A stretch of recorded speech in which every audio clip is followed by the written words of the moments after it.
ஆண்டவராகிய இயேசு கிறிஸ்துவின் நாமத்தினாலே அன்பின் வாழ்த்துக்கள். இன்றைக்கு இந்த டிசம்பர் மாதம் அல்லது இந்த வருடத்தினுடைய கடைசி மாதத்தினுடைய முதலாவது தேதியிலே ஒரு வாக்குத்தத்த சத்தத்தோடு உங்களிடத்திலே ஆண்டவருடைய வார்த்தையை அதனுடைய வெளிச்சத்தை கொண்டு வருகிறதிலே மகிழ்ச்சி அடைகிறேன். இன்றைக்கு வெளிப்படுத்தின விசேஷம் 2வது அதிகாரம் அதனுடைய 10வது வசனத்திலே இருந்து எவ்வளவும் பயப்படாதே அப்படிங்கிற தேவனுடைய வார்த்தையினுடைய வெளிச்சத்தை உங்களோடு பங்கு வைக்கலாம் என்று சொல்லி விரும்புகிறேன். எவ்வளவும் பயப்படாதே அப்படிங்கிற ஒரு சத்தம் எப்படிப்பட்ட ஒரு சூழ்நிலையிலே கர்த்தருடைய பரிசுத்த ஆவியானவர் தமக்கு நெருங்கினவர்களை அல்லது தம்மை பற்றும் விசுவாசத்திலே நிலைத்து இருக்கிறவர்களுக்கு சபையை சார்ந்தவர்களுக்கெல்லாம் பார்த்து எப்படிப்பட்ட ஒரு சூழ்நிலையிலே எவ்வளவும் பயப்படாதே என்று சொல்லுகிறாருன்னு பாருங்கள். இதனுடைய பின்னணியை நமக்கு எல்லாருக்கும் தெரியும். இது வெளிப்படுத்தின விசேஷ புஸ்தகத்திலே எழுதப்பட்டிருக்கிற ஒரு வாக்குத்தத்தமான வசனம்.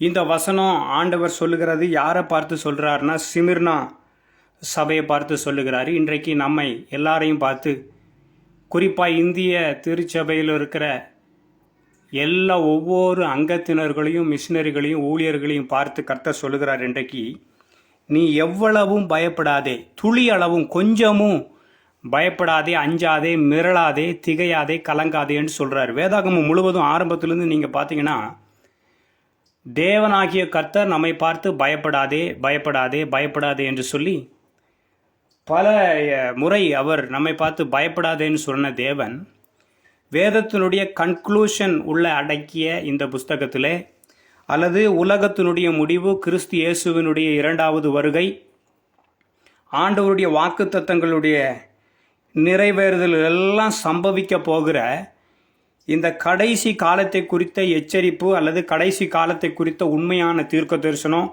கடைசி காலத்தில் சம்பவிக்க போகிற உபத்திரவங்கள், இவைகளெல்லாம் உள்ளடக்கிய புஸ்தகத்தில் வந்து அதனுடைய ஆரம்பத்தில் சபையை பார்த்து சொல்கிறாரு எவ்வளவும் பயப்படாதே. காரணம் என்னென்னா, நம்ம பாடுகளை பட போகிறோம் அல்லது பாடுகளை பட அதனுடைய துவக்கத்திலே நாம் இருக்கிறோம். இதெல்லாம் முடிவு, அதாவது ஆண்டவராகி இயேசு கிறிஸ்துவனுடைய வருகையினுடைய அடையாளங்களாகிய உபத்திரவங்கள், பஞ்சம், பட்டினி, பசி, கொள்ளை நோய்கள், இப்படிப்பட்ட காரியங்களெல்லாம் ஆரம்பமாகிவிட்டது. அதாவது கிறிஸ்து இயேசுவருடைய 2ஆம் வருகைக்கான சகல அடையாளங்களும் ஆரம்பமாயிருச்சு. அந்த சூழ்நிலையில் உபத்திரவத்தின் மத்தியில் கடந்து போகிற அல்லது கடந்து போய் கொண்டிருக்கிற உபத்திரவத்தினுடைய சத்தல் அல்லது நம்மளை மிரள வைக்கிறவர்களுடைய சத்தங்கள் ஆக்ரோஷமாக எழும்பி நிற்கிற இந்த காலகட்டத்தில், இந்த சூழ்நிலையிலே கர்த்தருடைய பரிசுத்த ஆவியானவர் நம்மை பார்த்து, நம்முடைய குடும்பங்களை பார்த்து, ஊழியர்களை பார்த்து, மிஷினரிகளை பார்த்து, சபையை பார்த்து, சபை தலைவர்களை பார்த்து, சபை பிதாக்களை பார்த்து,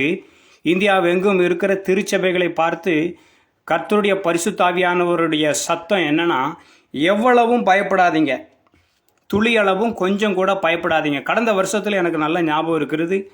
நான் கடந்த வருஷத்துக்கான வாக்குத்தத்தத்தை தேசமே பயப்படாதே மகிழ்ந்து களிக்கூறுன்னு சொல்லி நம்முடைய இந்தியாவில் ஒரு குறிப்பிட்ட சம்பவங்களெல்லாம் நடக்க போகிறது நாட்களுக்கு முன்பதாக கர்த்தருடைய பரிசுத்த ஆவியானவர் வெளிப்படுத்தி பயப்படாதே, அந்த சத்தத்தை தேசமே பயப்படாதே அப்படிங்கிற சத்தத்தை சொன்னது எனக்கு நல்ல ஞாபகம் இருக்குது.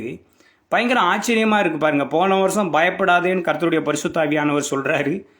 பயப்படாதேன்னு சொன்னதே 2020 வருஷம் அப்படிங்கிறது நம்முடைய வாழ்நாளில் நாம் சந்தித்திருந்த நம்ம கண்டிராத ஒரு மிக ஆச்சரியமான அல்லது நம்மை ரொம்ப சிந்திக்க வைத்த, நம்மை ரொம்ப அலர்ட் ஆக்கின ஜெப வாழ்க்கையிலே, ஆவிக்குரிய வாழ்க்கையிலே, ஊழியத்திலே, பலதரப்பட்ட காரியங்களிலே ஆவிக்குரியவர்களுக்கு, அதாவது பரிசுத்தமாகிறவன் இன்னும் பரிசுத்தமாகுவான், நீதி செய்கிறவன் இன்னும் நீதி செய்வான். இப்படிப்பட்டவர்களுக்கு 2020 ஒரு பெரிய சவாலான வருடமாக இருந்துச்சு. பயப்படாதே, தேசமே பயப்படாதேன்னு சொன்ன ஆண்டவருடைய அந்த வாக்கு தத்தத்தில் அந்த வருஷம் எப்படி போயிடுச்சின்னு பாருங்கள்.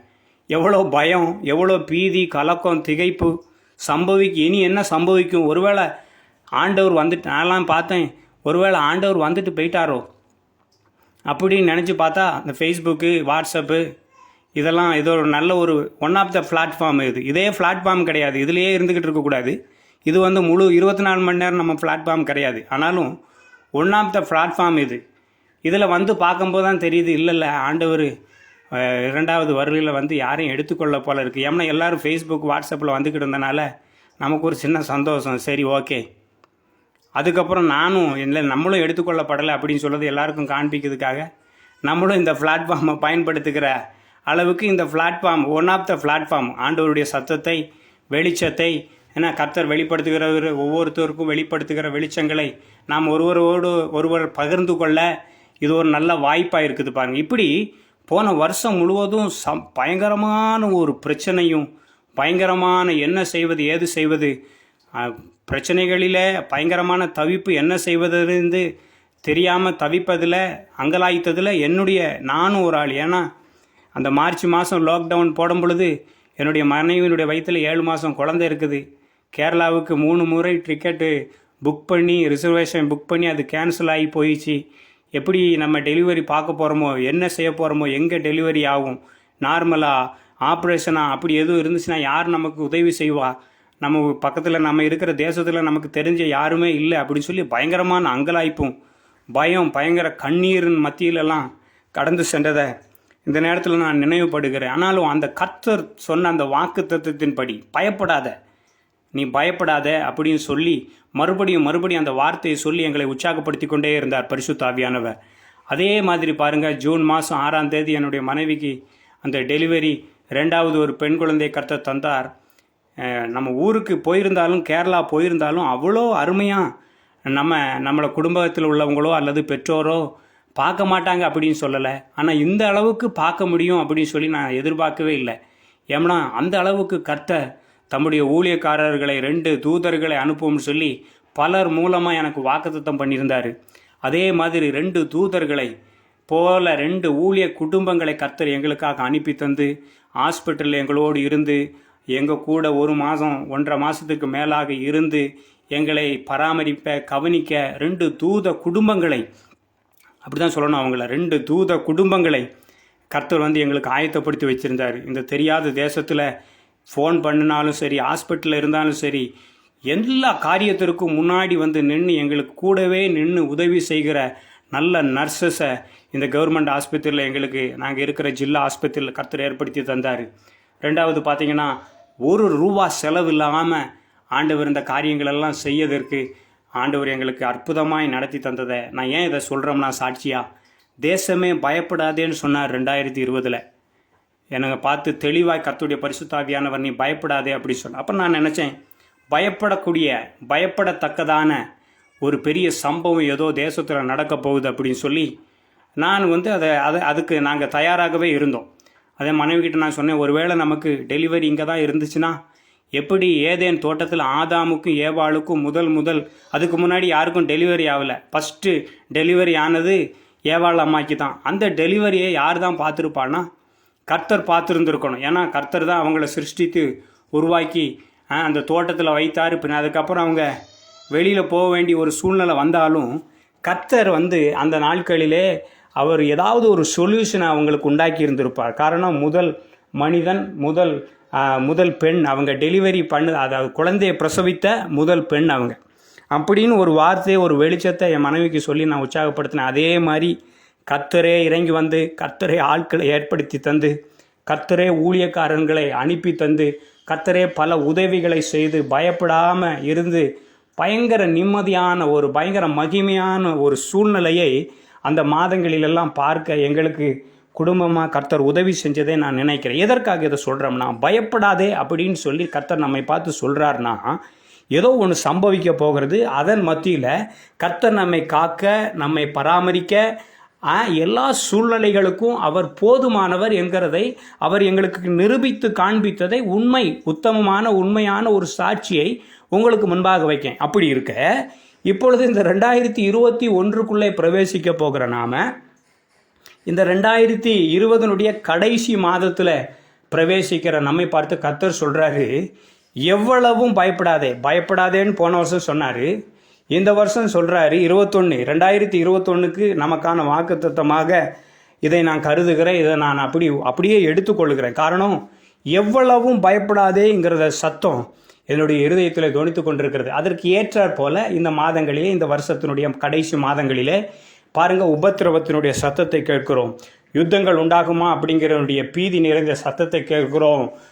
மனுஷனுக்கு விரோதமாய் மனுஷன் எழும்புகிறதை, குடும்பங்களுக்கு விரோதமாய் குடும்பங்கள் எழும்புகிறதை, எல்லாம் பெற்றோருக்கு விரோதமாய் பிள்ளைகள் அதிகமாக எழும்பி நிற்கிறதை, பாவம் அது தலை விரித்து ஆடுகிற செய்திகளை, எங்கே பார்த்தாலும் கரப்ஷன் உண்டாகுகிற செய்திகளை நாம் அப்படியே ஒரு கன்ஃபியூஷனான ஒரு சிச்சுவேஷனுக்குள்ளே, ஒரு தேசத்திலே ஒரு குழப்பம் நிறைந்த ஒரு உலகத்திலே வாழ்கிறது போல உள்ள ஒரு ஃபீலிங் நமக்கு உண்டாகி கொண்டிருக்கிற இந்த நேரத்திலே ஆண்டவர் பரிசுத்த ஆவியானவர் நம்மை பார்த்து சொல்லுகிறார், இப்படிப்பட்ட சூழ்நிலைகளை பார்த்து, உபத்திரவங்கள், அதற்கடுத்த செய்திகளை கேட்டு, யுத்தத்துக்கு அடுத்த செய்திகளை கேட்டு, நடக்கக்கூடாத காரியங்கள் அப்படி நடந்துக்கிட்டு இருக்குதே அப்படிங்கிற செய்திகள் எல்லாம் கேட்டு நீங்கள் எவ்வளவும் பயப்படாதீங்க அப்படின்னு சொல்லி பரிசுத்த ஆவியானவர் இன்னைக்கு சொல்கிறாரு. அதுக்கு முன்னாடி அந்த வசனத்தை எப்படி தொடங்குறான்னு பாருங்கள்.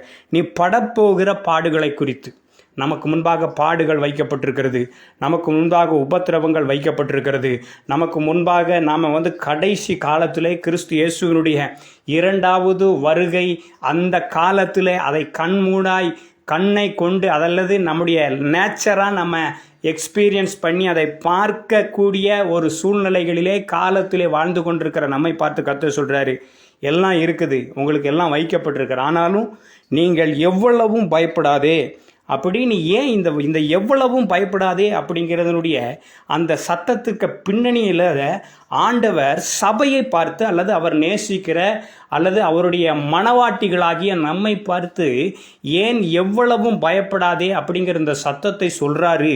இதனுடைய பின்னணியத்தை பார்க்கணும்னா ஆதியாகமத்திலிருந்து பார்க்கணும். இதனுடைய பின்னணியத்தை பார்க்கணும்னா கர்த்தர் தாம் விரும்புகிற யாரையும் மகா பெரிய உபத்திரவத்துக்குள்ளே விட்டு விடுகிறதில்லை. தாம் விரும்புகிற, தாம் நேசிக்கிற அல்லது தம்மை நேசிக்கிற, தம்மோடு சஞ்சரிக்கிற, கர்த்தருடைய கண்களிலே யாருக்கெல்லாம் கிருபை கிடைத்ததோ, கர்த்தருடைய சிநேகிதியாய் யாரெல்லாம் இருக்க விரும்புகிறார்களோ அந்த நிலைமையிலே நிலைத்து இருக்கிறவர்கள், அவரோடு நடக்கிறதிலே முடிவு பரியந்தும் அந்த பரிசுத்தத்திலே, நீதியிலே, நியாயத்திலே, கர்த்தருடைய கோட்பாடிலே, கர்த்தருடைய ராஜ்யத்திற்குள் பிரவேசிக்க வேண்டிய உபதேச கோட்பாடுக்கு அடுத்த விஷயங்களெல்லாம் யார் நிலைத்து இருக்கிறாங்களோ அவங்களை மகா பாடுக்குள்ளே அல்லது மகா உபத்திரவத்திற்குள்ளே கர்த்தர் விடுகிறதில்லை. அதனால தான் நீங்கள் இந்த 10வது வசனத்திலே பார்த்தீங்கன்னா 10 நாள் உபத்திரவப்படுவீங்க அப்படின்னு சொல்லியிருக்கார் ஆண்டவர். நம்முடைய பாடுகள் 10 நாள் தான். அதாவது கொஞ்ச நாளான அந்த கொஞ்ச நாளுக்கான அந்த வேதனை, லேசான உபத்திரவம் அதிசீக்கிரத்தில் நீங்கி விடும்.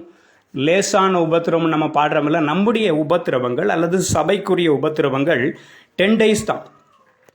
அதனுடைய அர்த்தம் என்னென்னா, ரொம்ப குறுகிய காலங்கள், ரொம்ப கம்மியாக தான், கொஞ்ச நாள் தான் உபத்திரவம், கொஞ்ச நாள் தான் நம்ம உபத்திரவப்படுவோம். சரி, இது ஒரு பாட்டு. அதுக்கு முன்னாடி நான் சொல்ல வந்ததை சொல்கிறேன் பாருங்கள். ஆதியாகமத்திலிருந்து கர்த்தர் தம்மோடு சஞ்சரித்திருக்கிறவர்களை, தம்மை அதிகமாய் நேசிக்கிறவங்களை உபத்திரவத்தில் விடலை. அதனுடைய உதாரணம் நோவாவின் காலத்தில் அன்றைக்கு வாழ்ந்த முழு மக்கள் தொகையிலையும், முழு ஜன தொகையிலையும் நோவா மட்டும்தான் நீதிமான், சன்மார்க்கன், கர்த்தருக்கு பயந்து கர்த்தரோடு சஞ்சரிக்கிறவனாக இருந்தான். அந்த வசனத்துக்கு மேலே நீங்கள் பார்த்தீங்கன்னா நோவாவுக்கு கர்த்தருடைய கண்களில் தயவு கிடைத்துச்சு. எதுக்கான தயவுனா, அதுக்கப்புறம் ஆண்டவர் இந்த முழு பூமியையும் பிரளயத்தினாலே, வெள்ளத்தினாலே அழிக்கப் போகிறார். அந்த அழிவிலிருந்து தப்பித்து கொள்ளுகிற விதத்திலே நோவா தன்னுடைய வாழ்க்கையை தேவனோடு சஞ்சரிப்பதிலே, நீதிமானாய் இருப்பதிலே, தேவனை விசுவாசித்து முன்னேறுவதிலே தன்னுடைய வாழ்க்கையை அமைத்து கொண்டிருந்ததினால அந்த அழிவிலிருந்து, மகா உபத்திரவத்திலிருந்து அல்லது ஒரு பிரளய அழிவிலிருந்து நோவா காக்கப்பட வேண்டியவன், தப்புவித்து கொள்ளப்பட வேண்டியவன் அப்படிங்கிறதுக்காக கர்த்தருடைய கிருபை நோவாவுக்கு கிடைக்கப்பட்டிருந்துச்சு. இன்றைக்கி எப்படி நம்ம கிருபையினால் ரட்சிக்கப்பட்டு நம்ம ரிசர்வேஷன் நமக்கு ஆயிடுச்சு. அதாவது உபத்திரவம், மகா உபத்திரவங்களுக்கு அடுத்த சம்பவங்கள், அந்த காரியங்களுக்கெல்லாம் நாம் உட்பட போகிறது அல்ல அப்படிங்கினுடைய ஒரு வெளிச்சம், ஒரு நிழல் தான் நோவாவுக்கு சம்பவித்தது. பாருங்கள், அன்னைக்கு அவர் பிரசங்கம் பண்ணார். அவரும் அவருடைய குடும்பமும் பேழைக்குள்ளே போய் அவருடைய மருமக்கள் எல்லாரும் சுகமாய், பலமாய், பத்திரமாய் பேழைக்குள்ளே போய் சேர்ந்துட்டாங்க. அதுதான் அதனுடைய நிழல். கர்த்தர் இப்படித்தான் இன்றைக்கு நம்மையும் நம்முடைய குடும்பங்களையும் அவருக்காக உண்மை உத்தவமாக இருக்கிற நம்முடைய சபைகளை கர்த்தர் உபத்திரவத்தில் விட்டுற மாட்டார். அப்படி சிம்பிளாக நமக்கு கொஞ்ச நாள் 10 days, அதாவது கொஞ்ச நாள் லேசான உபத்திரவம் தான்.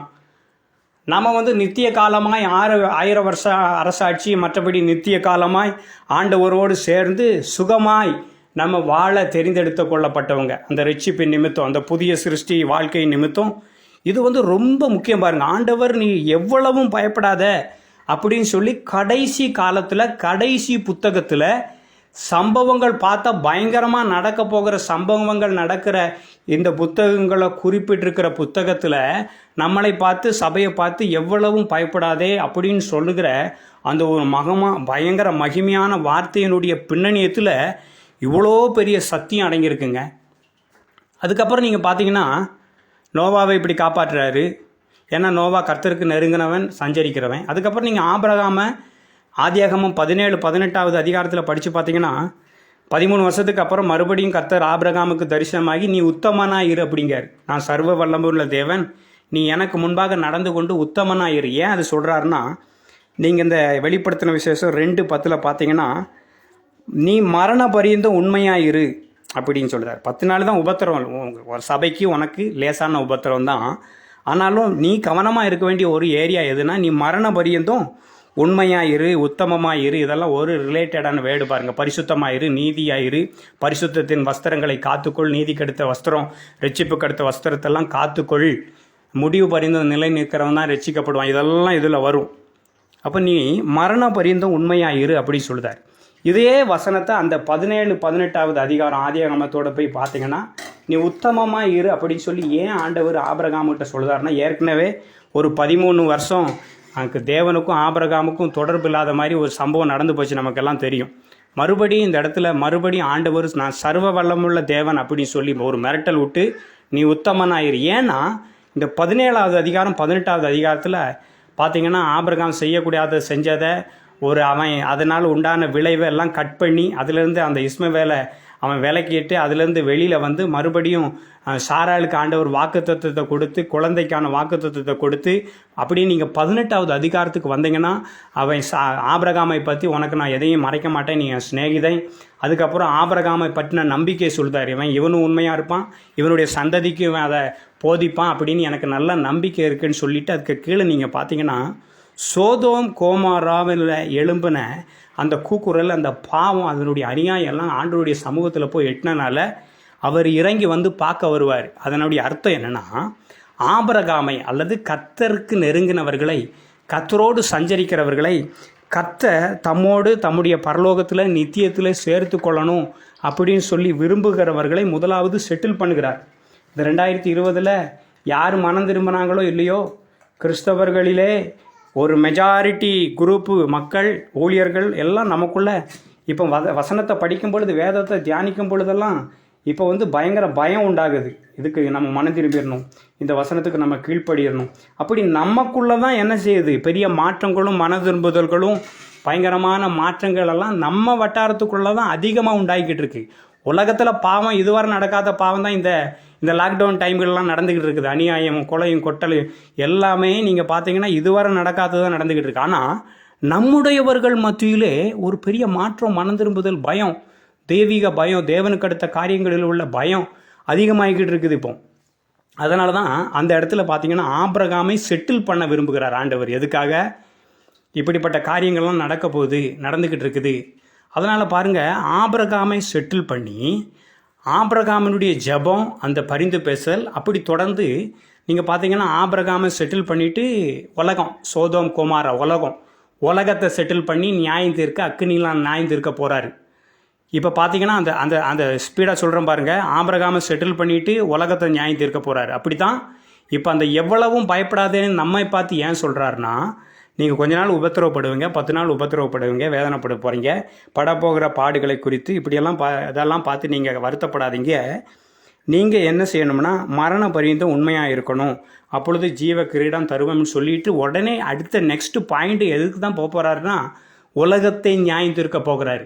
எப்படி ஆபிரகாமை செட்டில் பண்ணிவிட்டு சோதோம் கோமோராவை நியாயம் தீர்க்க போனாரோ, அதே மாதிரி இங்கே நம்மை பார்த்து எவ்வளவும் பயப்படாதேன்னு சொல்லிட்டு சிலதை ஆண்டவர் துவங்க போகிறார். இதுவரை ஆண்டவர் சொல்லியிருந்தது, இதுவரை தீர்க்கதரிசிகளினாலே உரைத்திருந்ததெல்லாம் 21வது வருஷத்தில் 2021வது வருஷத்துல துவக்கம் ஆண்டவர் ஸ்டார்ட் பண்ண போகிறார். அதனால் இப்பொழுது நம்மை உற்சாகப்படுத்துகிறார், நம்மை திடப்படுத்துகிறார். முதலாவது நம்ம தான் ஆண்டவர் செட்டில் பண்ணுவார். நம்மளை அவருக்குரியவர்களை செட்டில் பண்ணிட்டு தான் அதுக்கப்புறம் எங்கேயுமே பாருங்களேன், இப்போ ஒரு தேசம் யுத்தம் பண்ண போகுதுன்னா அந்த தேசத்தில் இருந்த அந்தந்த தேசத்தினுடைய தூதர்கள், அந்த அம்பாசடரு, அந்த தேசத்தினுடைய முக்கியமான பொசிஷனில் இருக்கிறவங்க அங்கேயும் இங்கேயும் இருந்தாங்கன்னா இவங்க கூப்பிட்ருவாங்க, அவங்கள கூட்டிகிட்டு 2 பேரும் அடிச்சுக்கிடுவாங்க.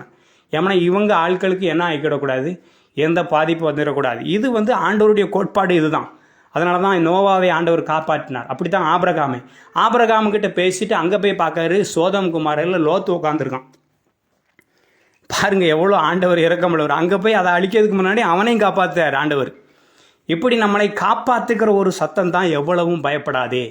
இந்த சத்தத்துக்கு பின்னாடியத்தில் இவ்வளோ பெரிய அர்த்தங்களும் வெளிச்சங்களும் இருக்குது அருமையானவர்களே. அதனால் நம்ம பாருங்கள், நம்ம ஒன்றும் எவ்வளவும் பயப்படக்கூடாது. ஏன்னா பாடுகள் நமக்கு இருக்குது. படப்போகிற பாடுகளை குறித்து தான் எவ்வளவும் பயப்படாதேன்னு சொல்கிறாரு. நீங்கள் சோதிக்கப்படும் பொருட்டாக பிசாசானவன் உங்களில் சிறலை காவலில் போடுவான். 10 days கொஞ்ச காலம், சில நாள் உபத்திரவப்படுவீர்கள். ஆகிலும் மரண பரியந்தம் நீ உண்மையாயிரு. அதுதான் நமக்கு கொடுக்கப்பட்ட ஒரு மிக முக்கியமான டாஸ்க்கு. அதை நம்ம நிறைவேற்றணும். அப்பொழுது ஜீவ கிரீடத்தை கர்த்தர் நமக்கு தருவார். இந்த 2020 கடைசி மாதத்திலே போகிற நம்மை பார்த்து எவ்வளவும் பயப்படாதேன்னு கர்த்தர் சொல்கிறார். 2021 நடக்க போகிற சம்பவங்களை பார்த்து எவ்வளவும் பயப்படாதேன்னு சொல்லி கர்த்தர் சொல்லுகிறார். ஏன்னா மணவாளன் மணவாட்டிய ஆயத்தப்படுத்துகிறார்.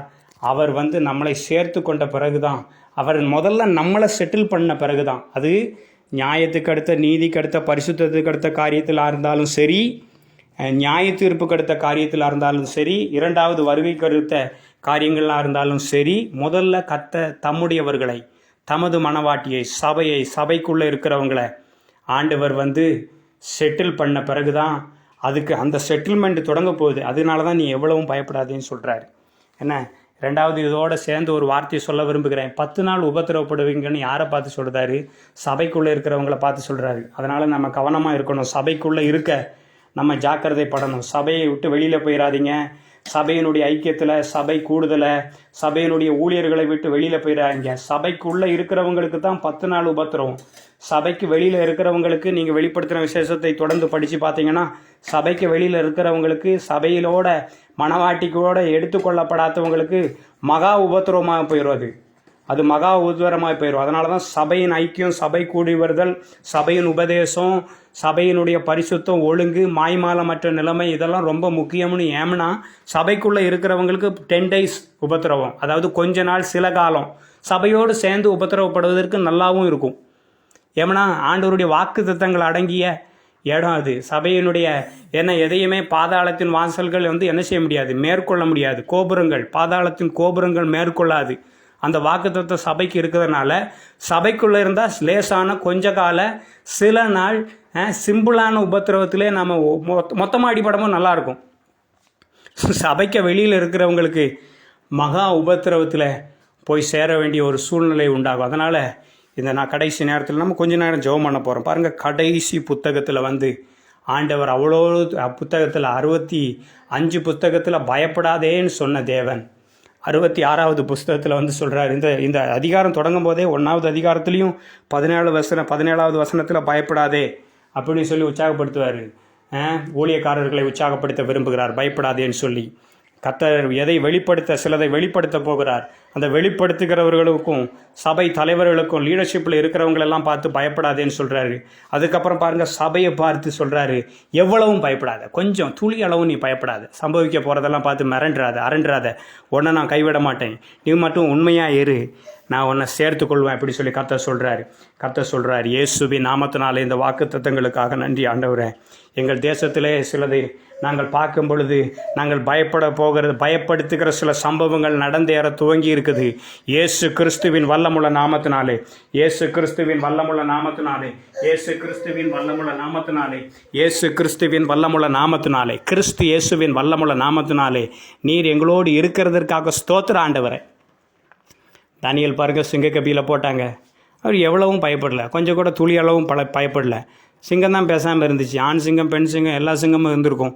பாருங்கள், ஒரு மனுஷன் பசி சிங்கம்லாம் பசியாக இருக்கும்போது ஒரு மனுஷனை தூக்கி போட்டிருந்தா என்ன ஆயிருந்திருக்கும்? அதுவும் கெபிக்குள்ளே அப்பப்போ தான் சாப்பாடு கிடைக்கும். இதுக்குள்ளே போகும்போதும் ஆண்டவர் சில சிங்கங்கள்லாம் எழும்பி இருக்குது நம்மை கர்ச்சிக்கிறதுக்கு. ஆனால் நம்ம பயப்படக்கூடாது. பயப்படாமல் நம்ம இருந்தோம்னா பாருங்கள், சிங்கங்கள் வாய்களை கட்டி போட்டார் ஆண்டவர். நம்ம போய் நின்னோம்னா தானியேலை போல் தேசங்களுக்குள்ளே போய் நிற்கும் பொழுது சில சிங்கங்களுடைய வாய்களை ஆண்டவர் கட்ட போகிறார். இயேசுவின் நாமத்தினால் உங்களுக்கு எதிராக, உங்களுடைய ஊழியங்களுக்கு எதிராக, பிஸ்னஸுக்கு எதிராக, குடும்பங்களுக்கெல்லாம் எதிராக எழும்புகிற சில சிங்கங்களை கர்த்தர் கட்சிக்கிற சில சிங்கங்களை கர்த்தர் அவைகளுடைய வாய்களை கட்டி போட போகிறார். எஸ் லார்ட், நாங்கள் எவ்வளவும் பயப்படாமல் இருக்க நீர் எங்களை உற்சாகப்படுத்தினதற்காக ஸ்தோத்திரம். தொடர்ந்து எங்களுடைய குடும்பங்களை, ஊழியர்களை, மிஷினரி ஸ்தாபனங்களை, தலைவர்களை, இந்தியாவினுடைய எல்லா சபைகளையும், முழு இந்திய தேசத்தின் 138 கோடி ஜனங்களையும் ஆண்டவரை நீர் ஆசீர்வதிக்கும்படியாய் நாங்கள் ஜெபம் பண்ணுகிறோம். எங்களுடைய தேசத்திற்கு வருகிற ஆண்டு ஆசீர்வாதமாய் மாறட்டும். அதற்கு ஆண்டவரே இந்த டிசம்பர் மாதம் ஒரு வாய்ப்பாய் மாறட்டும். ஆண்டவரே எங்கேயும் ஆண்டவரே உபத்திரவங்கள் இல்லாமல் சபைகள் ஆண்டவரே கிறிஸ்தவர்கள் ஆண்டவரை நிம்மதியோடு ஆசீர்வதித்து, தேசத்தை ஆசீர்வதித்து நாங்கள் அடுத்த வருஷத்துக்குள்ளே கடந்து செல்லக்கூடிய ஒரு சந்ததி ஆண்டவரே நாங்கள்.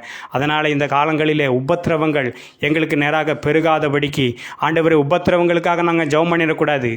இந்தியா ஆசீர்வதிக்கப்படுவதற்காக டிசம்பர் மாதம் முழுவதும் ஜெபம் பண்ணி உபவாசம் எடுக்கக்கூடிய ஒரு சந்ததியை எங்களை இவன் உபத்திரவப்படுத்தி அதுக்கு எதிராக ஜெபம் பண்ண வச்சிடக்கூடாது ஆண்டவரே. அப்படின்னா இவன் 2021 ஆசீர்வாதத்துக்கு எங்கே ஆண்டவரே போகும் தேசம்? அதனால் தேசத்தை நாங்கள் ஆசீர்வதிக்கிறோம். தேச தலைவர்களை நாங்கள் ஆசீர்வதிக்கிறோம். தேசத்தில் இருக்கிற 138 கோடி ஜனங்களை ஆசீர்வதிக்கிறோம். தேசத்தில் இருக்கிற எல்லா கிராமங்களை, பட்டணங்களை, எல்லா IAS IPS எல்லாரையும் நாங்கள் ஆசீர்வதிக்கிறோம் ஆண்டவரே. எங்கள் தேசத்தில் மரண ஓலையை குறைத்து, இந்த நோயினுடைய தாக்கத்தை ஆண்டவரை குறைத்து, ஆண்டவரே நீர் இம்மட்டும் பாதுகாத்த கிருபைக்காக ஸ்தோத்திரம். ஆசீர்வாதத்தை தாங்க, பெரிய காரியத்தை செய்யுங்க. தொடர்ந்து ஆண்டவரே எங்களை ஆசீர்வதிங்க. எவ்வளவு நாங்கள் பயப்பட போகிறதில்ல ஆண்டவரே. எங்களுக்கு முன்பாக வைக்கப்பட்டிருக்கிற உபத்திரவத்தை பார்த்தோ எதை பார்த்தோ நாங்கள் எவ்வளவும் பயப்பட போகிறதில்ல. காரணம், நீர் எங்களை விட்டு விலகுவதும் இல்லை, எங்களை கைவிடுவதும் இல்லை. எங்களை செட்டில் பண்ணாமல் எங்களுக்கு துணை நின்று, எங்கள் சார்பில் நின்று, எங்கள் பட்சத்தில் நின்று எங்களுடைய காரியங்களை சரிப்படுத்தாமல் நீ வேறு எதையும் செய்ய போகிறதில்ல ஆண்டவரே. அதை நாங்கள் விசுவாசிக்கிற வேதத்தில் முழுவதிலும் வேத பக்தர்களுக்கு நீர் அப்படியே செய்து வந்தீர் ஆண்டவரே. அதே போல் நீர் எங்களுக்கும் செய்வீர், எங்கள் சபைகளுக்கும் செய்வீர், எங்கள் திருச்சபைகளுக்கும் செய்வீர் ஆண்டவரே. இந்திய தேசத்தினுடைய வானத்தை எழுப்புதலுக்காக நீர் திறக்கும்படியாய் ஜெபம் பண்ணுகிறோம் ஆண்டவரே. இந்த சத்தத்தை கேட்கிற ஒவ்வொருவருடைய ஊழியம், குடும்பம், தேவைகள், வேலைகள் எல்லாவற்றுக்கும் மேலான ஆசீர்வாதத்திற்கான மழை பெய்யக்கூடிய வானம், வெங்கல வானம் இயேசு கிறிஸ்துவின் வல்லமுள்ள நாமத்தினாலே திறக்கப்படும்படியாக நாங்கள் ஜெபம் பண்ணுகிறோம். கிருபை கூட இருக்கட்டும். இயேசு கிறிஸ்துவின் மூலம் ஜெபங்களும் நல்ல பிதாவே, ஆமென். நீங்கள் எவ்வளவும் பயப்படாமல் இருக்க கர்த்தர் உங்களுக்கு வாக்கு பண்ணுகிறார். கர்த்தர் தாமே உங்களை ஆசீர்வதிப்பார். கர்த்தர் தாமே உங்களை உயர்த்துவார். உங்களுக்கான வானத்தை கர்த்தர் திறக்கிறார். ஆமென், ஆமென்.